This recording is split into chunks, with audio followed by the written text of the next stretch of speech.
Warning: the opinions expressed in this video do not represent YouTube, associations, agencies, nor any particular individuals. They are merely from a team assembled trying to pass the boredom of everyday life.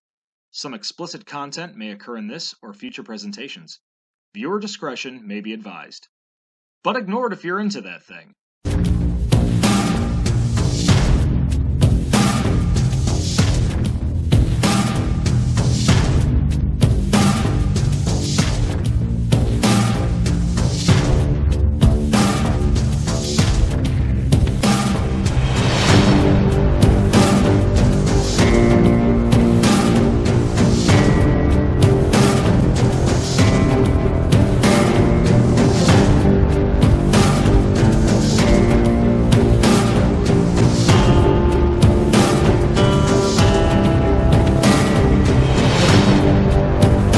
What's going on, guys? It is day 17 of SHOCKTOBERFEST. I'm your big bad wolf Benny. And I'm the wild man Wes. And today we got an 80s classic for you. Yes. The Lost Boys. Ooh.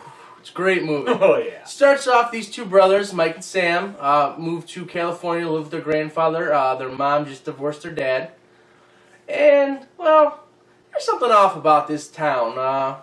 It's kind of a party town. You know, the boardwalk stays open late. There's always music going on. It's a fun, cool town. There's only one problem, though. People keep coming up missing. Yeah, young people. And they're disappearing. A bunch of people are disappearing. It's weird. And you know what? The boys pick up on that right away. But, you know, of course, Michael, teenagers, got those hormones running. He meets a pretty girl one night when they're on the beach named Star. And, ooh, those hormones get him going good for her. So anyway, she runs with a little biker gang, led by David. They try to get him to join up, and he eventually sort of does for a little bit. And then he finds out he's a vampire. Oh boy. Yeah. So anyway, his little brother Sam meets the Frog Brothers. Oh, yeah. And, well, they're kind of telling him and warning him the whole time they run a comic book store about the vampires that are running the town. So, of course, Sam brushes it off, but then he starts to realize these two crazy kids, well, they're right. Yeah, they definitely are. So, anyway, they try to save Michael, and we're just going to leave it at that, because I don't want to give too much away, because it's an 80s classic vampire movie before vampires became sparkly. So, don't get me started on that. So, anyways, guys, now we're going to jump into what we liked about the movie, what we didn't like about the movie, and then, of course, we'll give you a grade. So why don't you start off with what you liked, Wild Man? The cast. Just Just the cast. I mean, you got Jason Patric as Michael. You've got Corey Haim. You got Corey Feldman. And you've got, Diane Wiest as the mother. Yep. I mean, you even have Jamie Gertz as Star. And I mean, was it Kiefer Sutherland as the villain? Or, well, pretty much when you find out there's a well, you villain. think he's the main villain for most of the movie. And but he's just so awesome. And then, I mean, and even with his cronies, I mean, you even have Alex Winters. You know, Bill from Bill and Ted. I know. It's just an awesome cast. It's an awesome cast. And this is one of those movies, too, where you could tell it was set in the 80s based on how they dress, how they talk, all that good stuff. Mm-hmm. Another thing, what I liked was the music in the movie. I was just about to say, the soundtrack. Oh my god, the soundtrack is awesome. Got Cry Little Sister that just kind of plays. You get that basic melody throughout the movie. It's like the theme song. Graham. Great song. And then one of my favorites, you got Tim Capello, I Still Believe on the Beach. Roll that clip of the saxophone.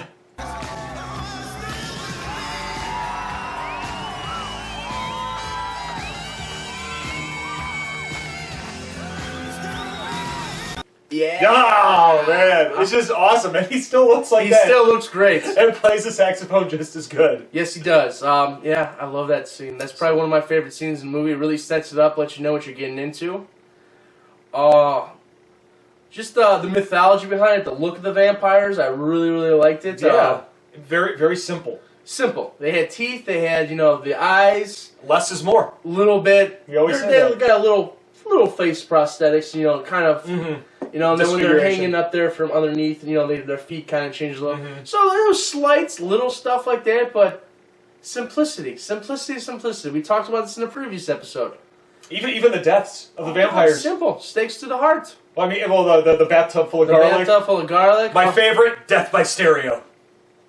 Just the stake through the heart, through the stereo. Just. It was good. Can't go wrong. Can't go wrong. Even the familiars, you know, that he had with the dog. It was awesome. Yeah. It just fits classic vampire lore. The vampires not being able to get in the house until they're, you know, invited in. It was great. It was a great story. It was awesome. Like I said, just the mythology behind it. It just follows that classic vampires, but they updated it and showed what they'd be now, and it was just really cool. I liked where the boys, the Lost Boys, as they're called, where they lived, you know, in the little hotel that got eaten up by the earthquake that's underground. Mm. That was a perfect layer for vampires. Exactly. Like, it was cool. It fit the story really well. I dig it. Well, guys, now, unfortunately, we have to go to the opposite end of the spectrum and what we didn't like about this movie. And really, I don't have too many problems with it. I really don't. I can't even think of anything really to complain about. It's really a very good movie. The story doesn't drag. Jumps from them getting there, them meeting the vampires, them trying to stop the vampires, then the end of the movie. It's very fluid. Dry. You get to meet all the characters too. I mean, some of the vampires, obviously, like David, gets a little bit more screen time, so you're a little bit more invested in him. But like Mike, Sam, the Frog Brothers, even Star, they get a lot of depth into their characters, and I really like how they were able to do that. So, like I said, I have nothing to complain about. I'm going to jump a little bit on that one. When you mention that, and I understand, there is one character that you really don't get a whole lot of in-depth on in Laddie. The little boy. The little boy. And I wish I could have gotten to know a little bit more. That's the only thing I really have an issue with, because he seems like such a quiet kid. And then when after everything gets resolved and everybody's, normal again, yeah. Well, he might have just been scared. He was a kid. You know, they turned him to a vampire. And I just wish I could have seen more. Yeah. Like more development. Just for that. Other than that, little things. But like I said, otherwise, it's a pretty damn near perfect movie. Yeah. I agree. So, overall, grading-wise, I'd probably give this an A+ for me. I mean, like I said, I can watch it all the time. Yeah, it's very rewatchable. The music in it is just awesome. I actually have the whole soundtrack on my phone because it's just great. It's perfect for around Halloween time when you want to rock out to Halloween-themed music. I may not have it on my phone, but I do own the CD. Boom. I'm old school. I'm old school. Just as good. I would say I'm really old school if I had the cassette version. Yes. Which I'm sure I could find at Disc Replay. We're not getting sponsored by them. I just give them a shout out. Oh yeah, we love you, Disc Replay. This is the reason why we have most of our horror movies. It really is Disc Replay, yeah. Or all of our movies in general. So if anybody from Disc Replay sees this, we love ya. Always have. Oh yeah, so I mean, I want to give it an A+. However, just because of that situation, little things about the development about Laddie, I'm gonna give it a solid A, just because. Hey guys, still overall great movie. Definitely check it out. This is the '80s. Hit up your local store, as the Wild Man likes to say. If not, you can find it probably on Netflix, anything like that. Streaming systems have it. It'll probably be on TV because, it's just that time of the year and it's just a classic vampire. It is edited slightly, but not by much. What are you going to do? Yeah. It's TV. But anyway, guys, as always, make sure you share this with your friends and your family. Leave us a little comment down below what we could do to make it better, or if you just simply enjoyed it, telling us we did a great job. Also, you can hit that like button to let us know, or even that dislike button. We have no problem with criticism as long as it's constructive. And as always, push the red button. Don't forget to ring that bell every time you get a notification for anything we have on Dragonfire Entertainment. We just don't want you guys sitting there waiting for us to put up new content when, well, now you know. And knowing is half the battle. G.I. Joe. Well, other than that, I'm Wild Man Wes. And I'm the Big Bad Wolf Ben. And we'll see you tomorrow for day 18 of the Wild Wolf Show, Shocktoberfest. See you soon. Little sister.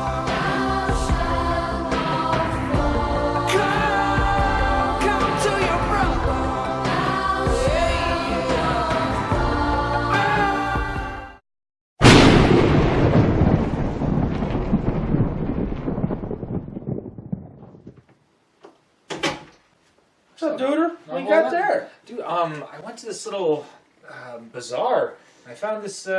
Rubik's Cube? Yeah, Rubik's Cube. I mean, they said it's like an antique or something like that they, said they found in an abandoned house somewhere. They said it might have some sort of, like, emotional power, but, I can't figure it out, but I just didn't feel like touching it. I think I got it. Dude, I don't think you're supposed to, but they told me not to. I already did it, man. You open the box. We have such Oh, sights to show. me. And Jesus wept.